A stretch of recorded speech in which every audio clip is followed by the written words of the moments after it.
Welcome to the Dyson'S Effect. A show about everyday situations, issues, and topics we talk about and give our opinions. We may even listen to yours. We are your hosts, Johnny and Theresa, also known as Mr. and Mrs. Dyson.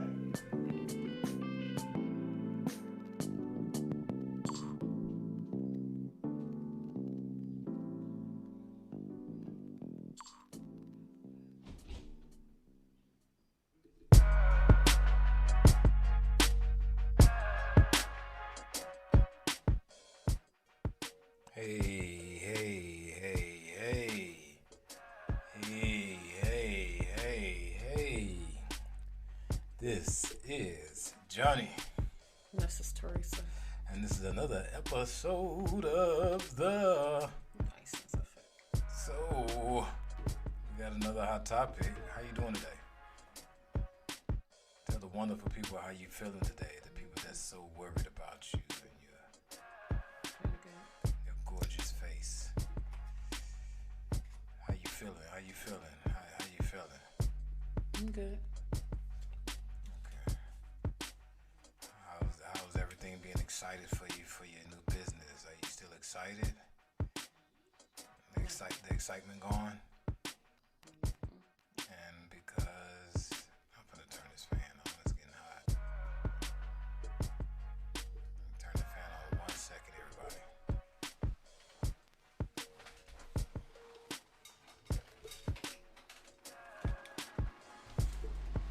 You might hear the fan a little bit. Maybe not. Make sure we get a little bit more volume.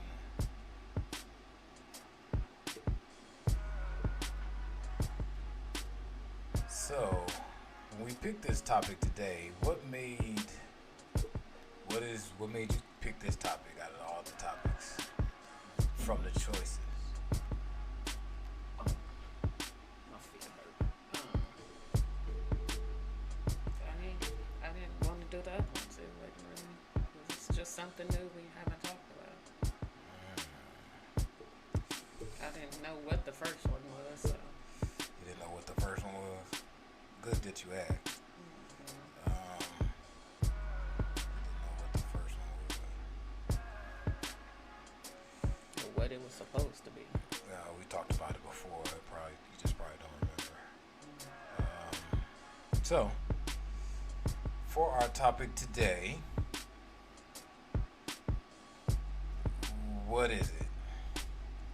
Which is worse, verbal abuse or physical abuse?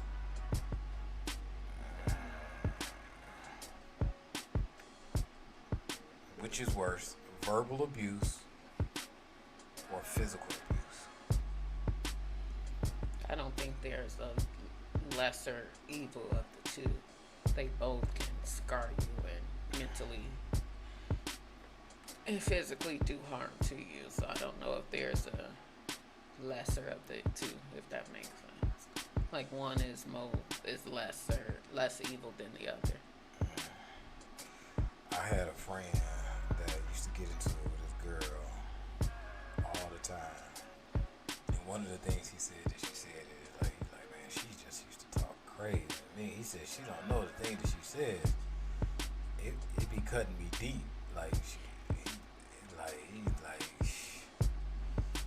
It kind of cut me when she be saying those things. Like, she just don't know what she be saying. Yeah. So some people will argue that words make wounds too. Mm-hmm. Some people don't forget what they say. Do you have friends that was in a verbal abuse? Verbal abusive relationship, maybe? That you can remember?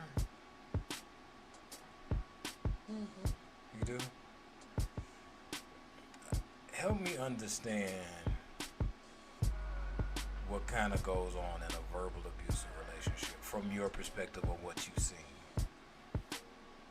I mean, there's an argument, there's hurtful things said, on both sides. I'm not just going to say one person was taking it all. I would say both ends, maybe one more than the other. And I mean, it's nothing new for them. This is what they do. It's normal. They say the hurtful words, and maybe another week or so, they may be back talking like it never happened. So that's common for them. yeah, it's common. It's just another day that they just had an argument and said some really nasty things to each other. Like, not just, I think just like things that is like, you probably shouldn't say to somebody that you claim you like, or you claim you love, or you want to be with, or whatever. Those kind of words, not just a regular argument type thing. Like degrading and name calling. So there is a line then. Mm-hmm. Like, as far as abusive, what's considered abusive in a relationship? There is a line as far as... Well, I wouldn't say a line. I mean, anything could be verbally abusive. Help me understand any the difference. Words, if you're using them in that context, can be verbally abusive. Like,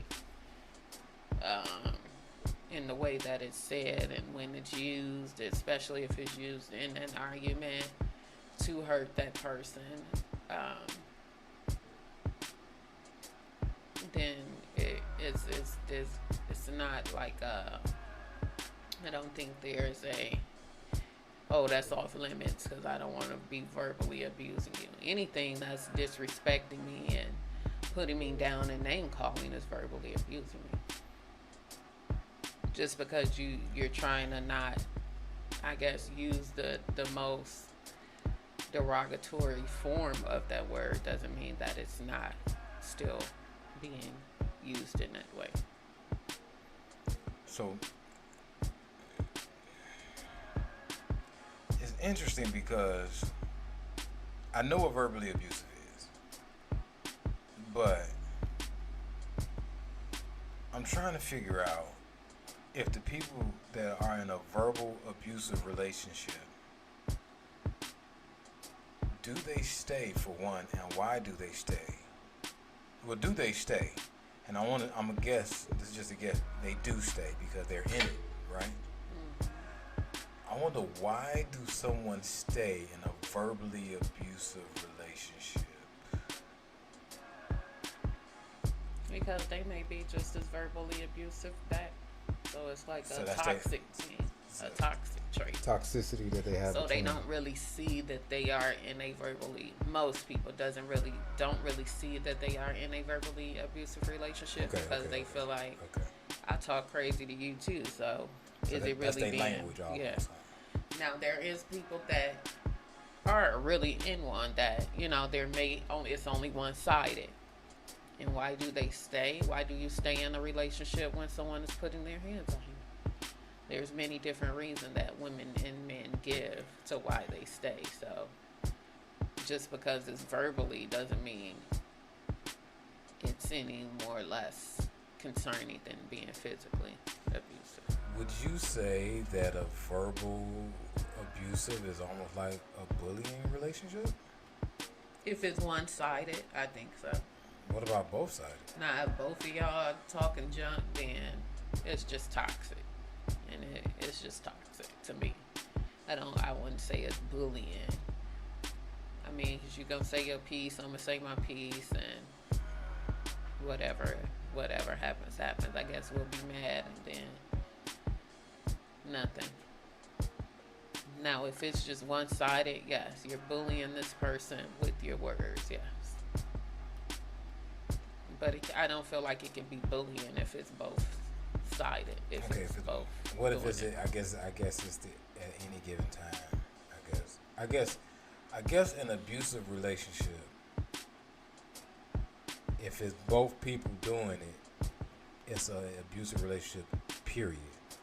But I'm guessing, is it abusive in both times of need? So if this person is down, they talk down and abusive verbally to them, and then the table turn, this person people talk verbally abusive to them, then another time it almost becomes like a dance form. Mm-hmm.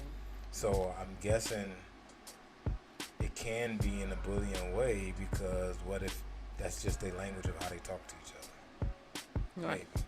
Well, yeah. Right, wrong, and different. It could be wrong, but I'm saying like that's a commonality for them. So for the people that I've heard of being in a verbal relationship, they didn't know they was in a verbal relationship, a verbal abusive relationship, and they would argue that is not one. So the question becomes,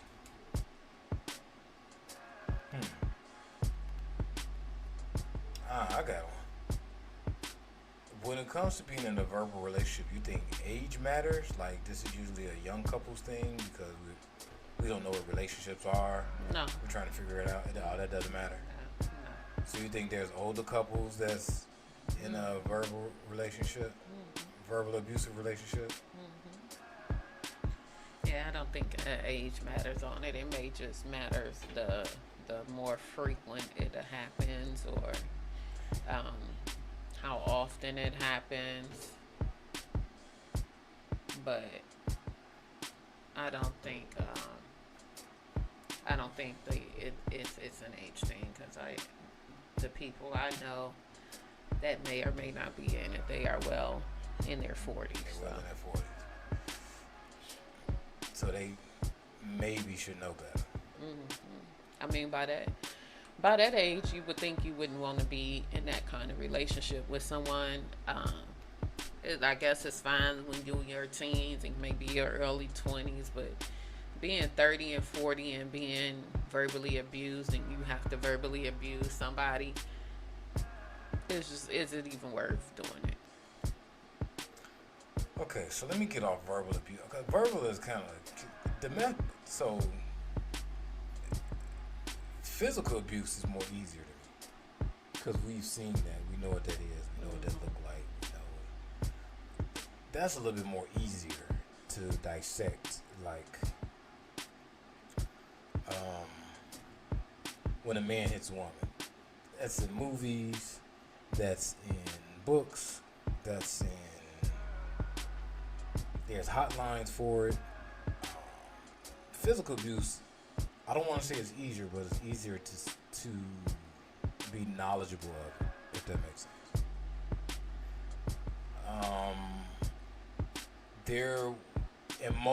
I want to say the majority of the reason, in majority cases, women are the mostly ones getting abused. But there was a statistic, I can't remember the statistic. It was basically that men are the mostly abused 1 year. I'm going to find it now.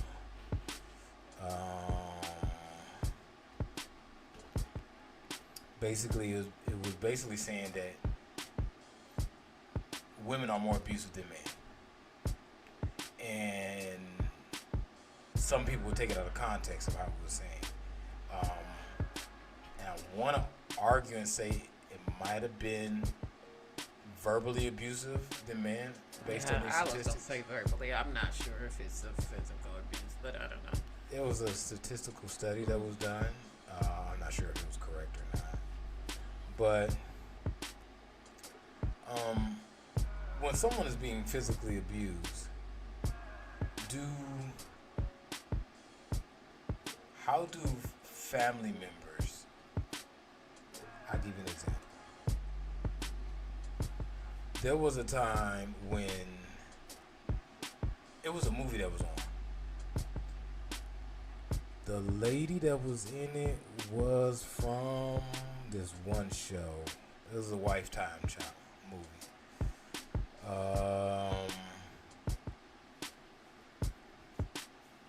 It was on Lifetime. Call it Lifetime. basically, she was abusing the husband. Being that she was abusing the husband, she was an alcoholic. I want to say she was a woman that was on this show. I want to say, what was the show Michael J. Fox used to be on? Robin Thicke. Come on, Theresa. You know this one now. You know this show, don't you? Come on. It was Robin Thicke. No, Alan Thicke. It was Alan Thicke. And it was, give me 1 second.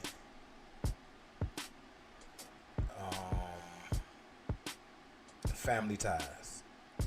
It was the Family Ties cast. Yep.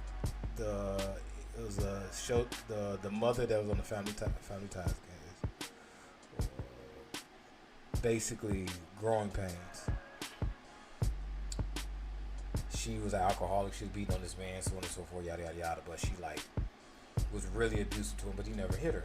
So he tried to go to the police. It's kind of funny how they try to make the move. He tried to go to the police, and the police was laughing at him like, "Are you serious, man? Get out of here!" And then he came back again or something like that. It's like, okay, if you do it, you're gonna have to file a report. And I was like, do you really want to report against your wife or something like that? So this last time, I think the last time they got into it, I think she just woke up out of the middle of the night, started scratching his back, and put some bruises on his face. And in the morning or the next day, I might be wrong about this, she pushed him out of this glass window, and that was the last straw for it. So he ended up leaving her. But it's almost like he wasn't a skinny, wimpy guy and nothing like that. It looked like he could defend himself, he just wasn't hitting her. And I'm using it as an example to say, where is the line for a person to get out of a relationship? From your perspective, for what you think, what do you think the line is? When someone is abusive towards you, what do you think the line is? I mean, I would say the first time someone is abusive to you, I wouldn't give it an option to give the I'm sorry's, it'll never happen again, and da-da-da-da.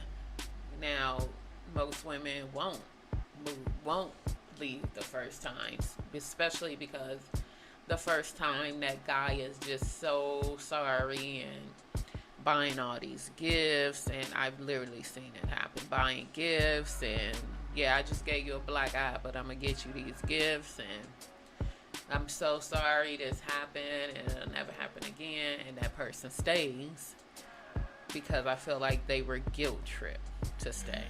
Oh, he's really sorry, like he's never done this before, and he's never done it to you before, but I'm sure he's done it to someone else. And he bought me all these gifts to show me that he's sorry, and I think when someone hits you the first time, I think before it gets too deep into it to where you cannot leave, I would plan my escape after that first time. I'm not gonna let you continue to hit me and make up for it, and then you look up and you've been getting whooped on for 2 years, and now you're so deep into it because men that abuse their women most likely make them quit their jobs because they want them home so they can know what they're doing 24/7. Control. Yeah. So make them stop talking to all their family and friends, so they don't have anybody to help them escape. And they know that they need them because right now they are the only ones with the money, and that's how they keep them in that cycle. When I hear a lot of women that finally gets out, they were like, they couldn't leave because he was the breadwinner, or they didn't have anywhere to go because they was forced to cut off all friends contact with all friends and family. So it was even extremely harder for them to leave because they had nobody they could run to or depend on to help them to get out of that situation. So let's use, as I said before, I'm going to use one of my experiences of one of my uncle's friends, Harry O, was in an abusive relationship. And the woman that he was in an abusive relationship with, her family is known for fighting. So since her family is known for fighting, she can fight. Now, mind y'all, they are older. They're older than me. He's around my uncle's age. And they are known for fighting. Being that they are known for fighting, Harriet used to drink. He used to get drunk, but he was a drunk that used to just get drink and just sit and chill. He didn't used to talk junk to nobody. He didn't cause no fights. He just sit there and drink. Was alcohol, I wouldn't say if he's an alcoholic yet at that time, or if he was or wasn't. But he just used to drink, just sit outside chilling, nothing major, nothing more. But his girlfriend or wife, I don't remember at the time, I think he's still with her to this day, she just used to haul off and fight him. Now, he didn't fight back, although he was drunk. I don't know if he could have fought back. She used to whoop on him, punch him, suck him, fight him, and he wasn't doing anything. It's just that she, looking back, maybe she was tired of him getting drunk. Maybe that was the issue. But she liked it to fight him so bad that I've seen at least two or three fights. One time she hauled off and hit him with a rake. He didn't do nothing. She hit him across his face. And I'm just like, what happened? It's just like, it's a snap of a finger. Like, you gonna do this, you gonna do what I say, dude. This is a woman. She was shorter than him. Harriet was tall. Harriet was about 6'1", maybe. About 6 feet, 6'1". He taller than me. So, she's short. She's shorter than me. And I'm saying all that to say, I think he's still with her to this day. They've been together for a long time. I'm saying that to say, how do you know though when other people see it though? Like, cause this is a man. So how do you know what? How do you know that this ain't right? This is not what's up. This ain't good. Being that, I don't know, it could become bad. Like, I don't know. It's hard for me to describe it because it's a man that's going through it. Because sometimes, like every now and then, it was a joke that Harriet, like, hey, you better hurry up, go home before your woman whoop your ass. That was a joke after a while. But like after, I think around the second time, it started not being funny so much. Yeah. It started being funny, like, that's a little bit much. Like, okay, all right. We know you gonna whoop him. Like, okay. Like one time, I want to say my uncle like had to hold her back, like, and I'm not making this up, and I'm not taking any sides. They wanted to hold him, but it's not like he pushed her. He was talking crazy. She just like was just like, "What's up?" Like, and just want to fight him. Like I honestly did not know it. Now maybe she had a drinking problem and we didn't see it, but he's still with her to this day, I think. Well, some women stay because they say that means they love them. I've heard women say that. Okay. Being beat on means that's that guy showing them that they love them. And you got to think about it, I guess, a man perspective. If this is something that's the norm for them, then unfortunately, he may not even know no better to know that he is in an abusive relationship. He probably just like, it's just Tuesday, you know.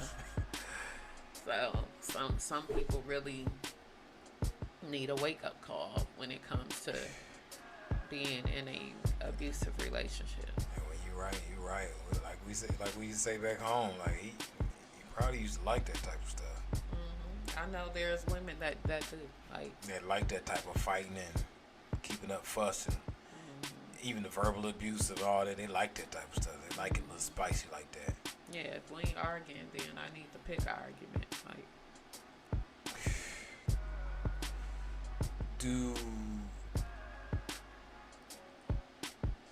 So have you seen one person go from one relationship like that to the next relationship like that? Now that I haven't seen. I haven't seen one person go from one abusive relationship, although I know of it and I know it happens. I haven't seen this person go from one verbally or physical abusive relationship to the next verbally, because in my mind, from what it looks like, what happened is like, ooh, all right, I'm out of there. I'm glad I got it. It's almost like they was what women call it digmatized. It's almost like they've been digmatized by the dude, and in his trance to go through all the stuff they've been going through. And once they get out, they like, all right, I done went through it. Okay, I done learned. Now I know there are women that goes back to those relationships, but I haven't physically seen. Oh yeah, every dude she done been with. I've seen every dude to this day still. Interesting.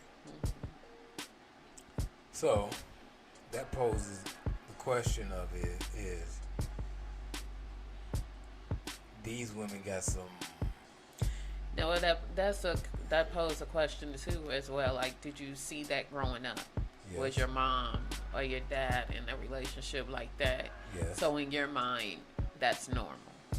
That's okay to happen because your mom did it for 10 years or whatever, did it for so many years. So in your mind or in your head, you don't know any better, and this is what you know.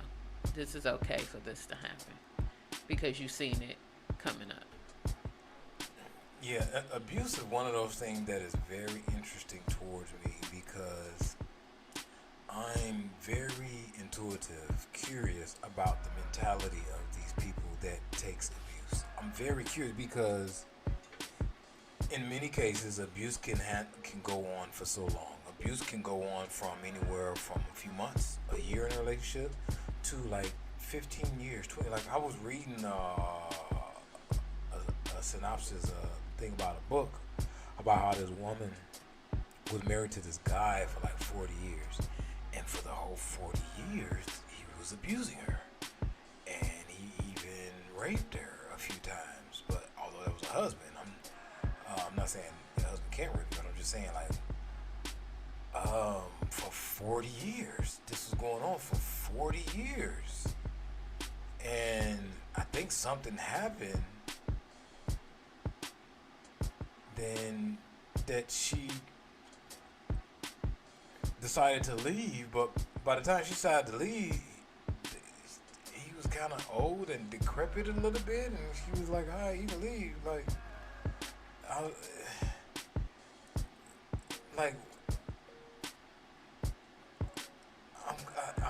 It's just very interesting to me about how long the abuse can last, because no one can say which is the right time a person should leave, because that's in their own time, of course. It's just interesting to me. Okay, I'll give you another example. The documentaries, the movies, the pimps and hoes of all that coming up, right? Now, the prostitutes that's on the streets, the people that's in the pimp game. For me, not as much as I was before, but I was really infatuated by that. Now, I was infatuated by it because of the psychology behind it. I was more into the mentality of, I wonder why would a woman do this? I wonder why. Why would a woman? Because one of the pimps was talking about a woman can be with a pimp or prostitute / hoe, whatever you want to call them, or a lady of the night, can be with a pimp and may not even like him, may not even be attracted to him,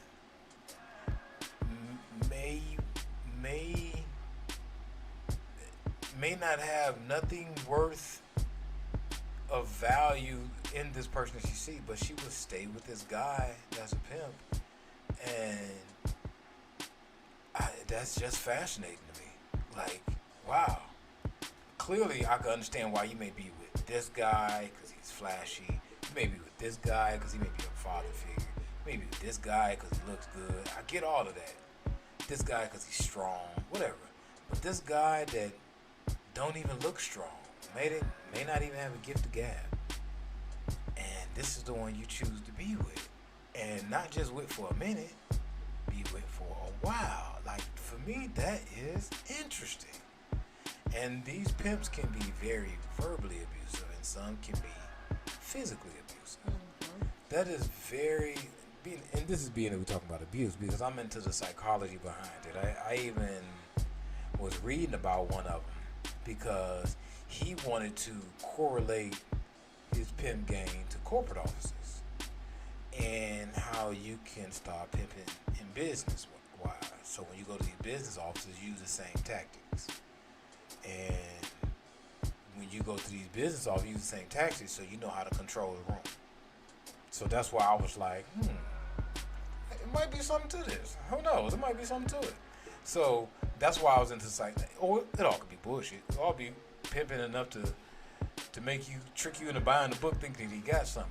But I just was always interested in that because the psychology behind it. If a woman is willing to stay with someone, what was her upbringing like? What was her father like? Mm-hmm. Was her father in her life?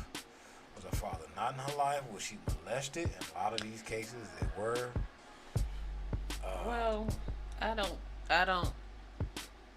Just because your father isn't or is in your life, I don't think that determines you staying in a abusive relationship, because some women father is still in their lives, you know what I'm saying? So, and it's something that they hide. It's not anything that is out in the open, and usually most women take up for their abusers.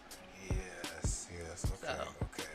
You know, it's not like they're broadcasting it, or if they find a bruise on them or something, they're covering it up. Oh, I bumped into this, or obviously not a black eye, you can't cover that up or whatever. But I'm just saying, like, something on the arm, or you know, something like that. They're not saying that the abuser did it. They're covering up for them. Yeah. Especially if you know you have a brothers and a father in your life that'll, you know. Yeah.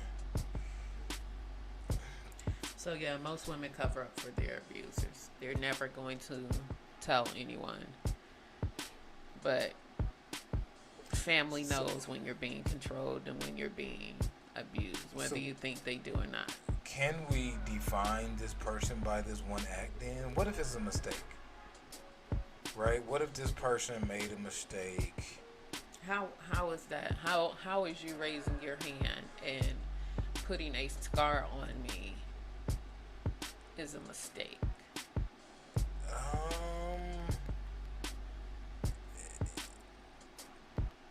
A mistake is maybe bumping me too hard, or a mistake is stepping on my toe and saying I'm sorry. Your toe hurt right now too.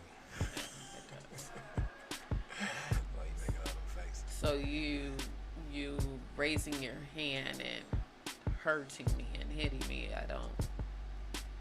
I don't view that as a mistake.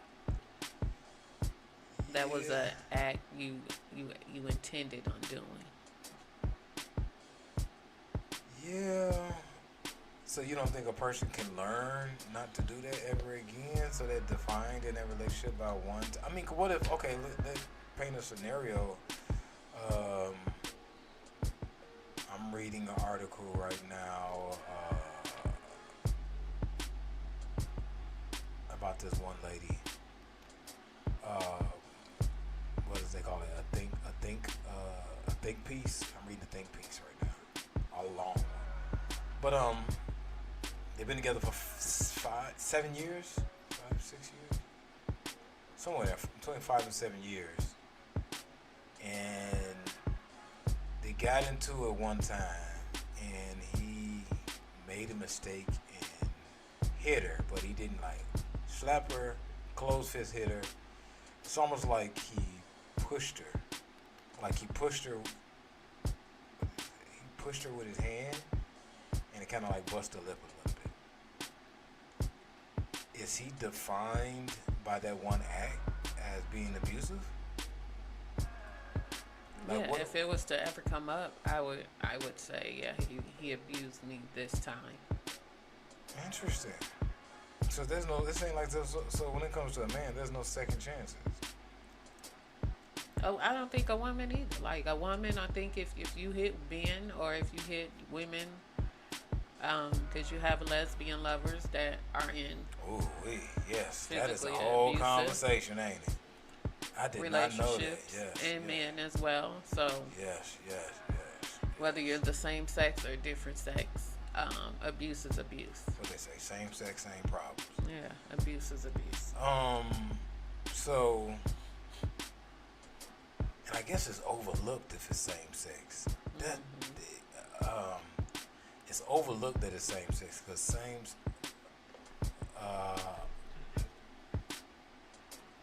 I guess in some way, shape, form, and fashion, being as the same sex, one of the persons may be the aggressor or more aggressive than the other one. Mm-hmm. So they get overlooked. I don't agree with that. I don't agree with someone can be defined by one act. If we got years together and we were young and it might have just been something that didn't happen, maybe you hit me. I don't know. I don't think a person should be defined by that. I don't think so. It isn't a matter of how it happens. I don't think a person should be defined by that. Now, if it comes up again, a week later, okay, we have a problem. But like, let's just say it happened in one time in 7 years. It may happen again in the following 6 years or something like that. Might be some tension in some areas that hasn't been addressed. That's what I'm saying. I don't think that a person should be defined by one thing because we all have mistakes that we shouldn't be defined by that one thing, and certain things if you don't deal with those things that cause you to do certain things, that cause you to hit someone, if you don't deal with it, it can flare up at any time. You just, covering it up for those different situations, for them to spring up. So, I found it. There is a study that says more than 40% of domestic violence victims are male. Report reveals. And looks like a campaign group parody claims assaults by wives and girlfriends are often ignored by the police and media. About 2 in 5 of all victims of domestic violence are men. 2 in 5. Contradicting the widespread impression that it is almost always women who are left battered and bruised in new report claims. Now, the thing that this is basically saying that these reports are often ignored by the police because in most cases the women go free, and men in some cases do not press charges against the woman. It's a report called Domestic Violence, the Male Perspective States. This is now, do I believe this? I don't know. Do I believe this is 100% true? No, I don't believe it's 100% true. I believe it does hold some merit. The reason why I wanted to bring this up is because I think all of this depends on the relationship and what merits that it holds in a relationship. So, for example, and I think a lot of this is demographics. For example, in a small city where we're from, Benton Harbor, Michigan, it's very common for couples to fight. Like, it's very common for a couple to fight and not call the police. Very common. We have, like, what is it? Projects. If it's a lot of project stuff going, you know, people live in lower income homes, no one's calling the police. So, give or take with everything that's going on with that, give or take what's going on with that, and give or take what is going on mostly with black and brown people. This is that's why it matters. This is interesting as it relates to black and brown people because we have a lot of tension built up inside us based on everything that we're going through, living in destitute areas, struggling, surviving, so many economical issues, children, food, money. A lot of times that can get stressful, and the best person to take it out on is the person you're with. Doesn't give it an excuse, but how to know if you're in a verbal or physical abusive relationship when it's you the one that's doing it, based on all these parameters and these chip stacks against you, is what I'm saying. Does that make sense? So I think it's a matter of how it's looked at. You had an article too. What was that article stating that you had? It was, what is verbal abuse, how to recognize abusive behavior, and what to do next. and I think that's interesting because It's hard to know. Physical abuse is easy because that is physical harm to someone. you know that's someone's hitting them, dude. Like push them down some steps or something. You know, who knows? But verbally is different. Like, what does it say in regards to being verbally Abuse comes in many forms, not all which are physical, when someone repeatedly uses words to demean, frighten, or control someone, it is considered verbal abuse. You're likely to hear about verbal abuse in the context of a romantic relationship or a parent-child relationship, but it can also occur in other family relationships, socially, or on the job. Verbal and emotional abuse takes a toll. If it can sometimes escalate into physical abuse too. If you're being verbally abused, know that it's not your fault. And then it just says the difference between a verbal abuse and a normal argument. We all get into arguments. Sometimes we lose our cool or yell. That is part of being human, but verbal abuse isn't normal.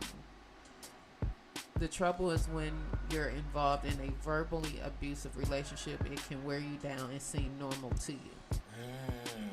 Examples of normal disagreements are they don't dissolve into name calling or personal attacks. Name calling Don't happen every day. Arguments revolve around basic issues.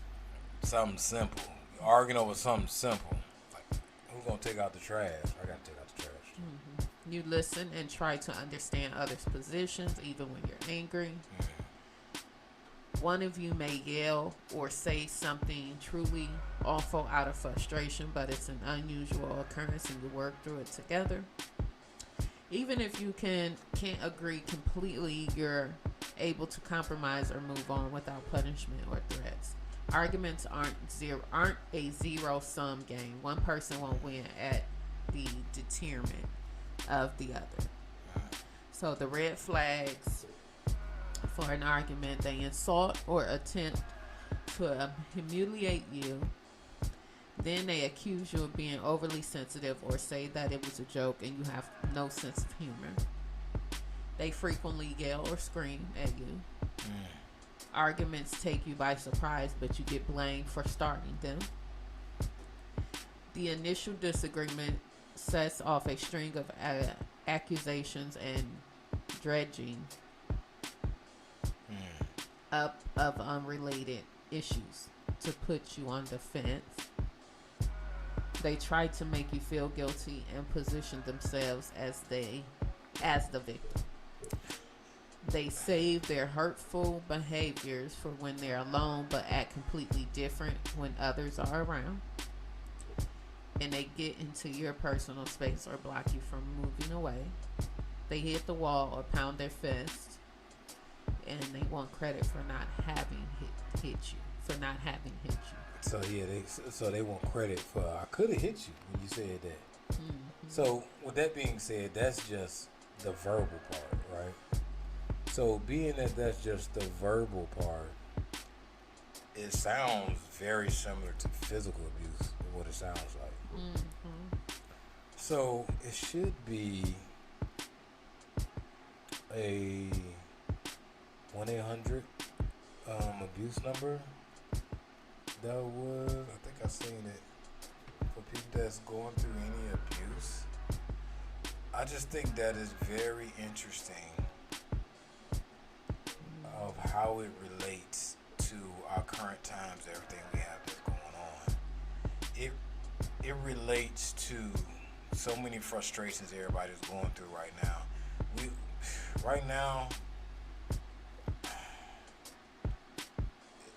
We are going through some trying times.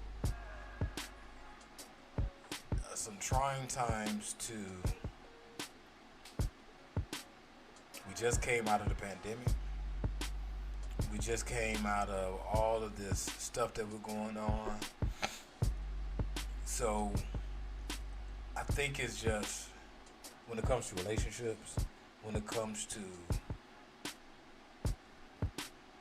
I don't know, man, we're just getting along with this new era that we're in. This is new.